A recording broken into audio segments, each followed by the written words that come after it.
Hello, yeah, Mr.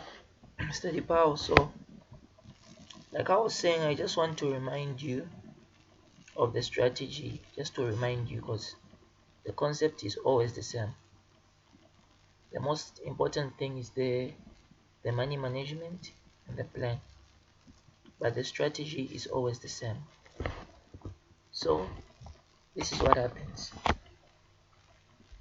Every Friday, you count 10 days backwards, which is 1, 2, 3, 4, 5, 6, 7, 8, 9, 10.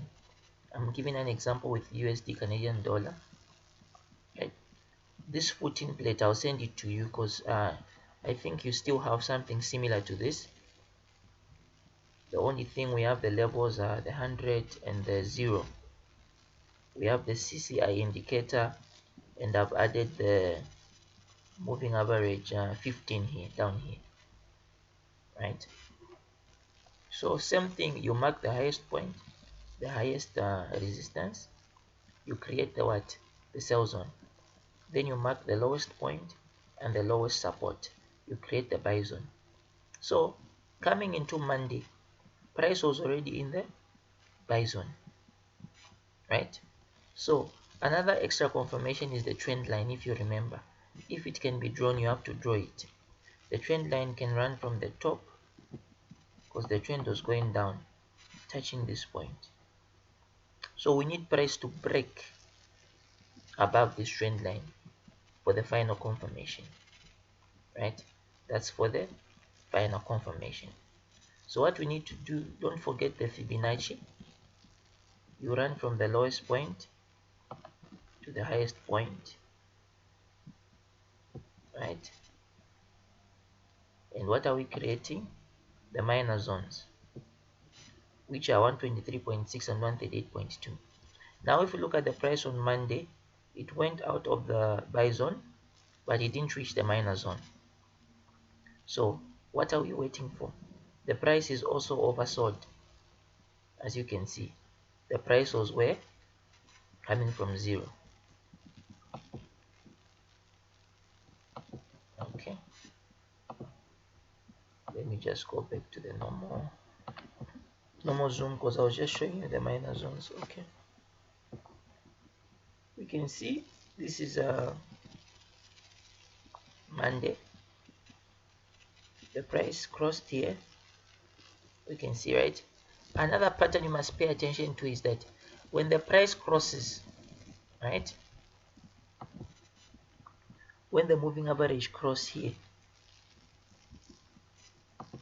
you experience something here. You see that we had a what's this buy arrow here, right?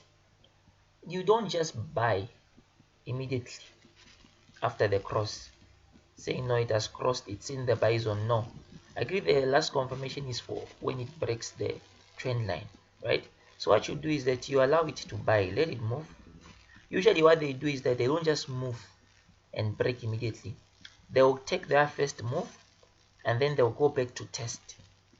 It's called a W formation. Look, the shape of this is like a W. It goes up, it comes back, and then it goes up now.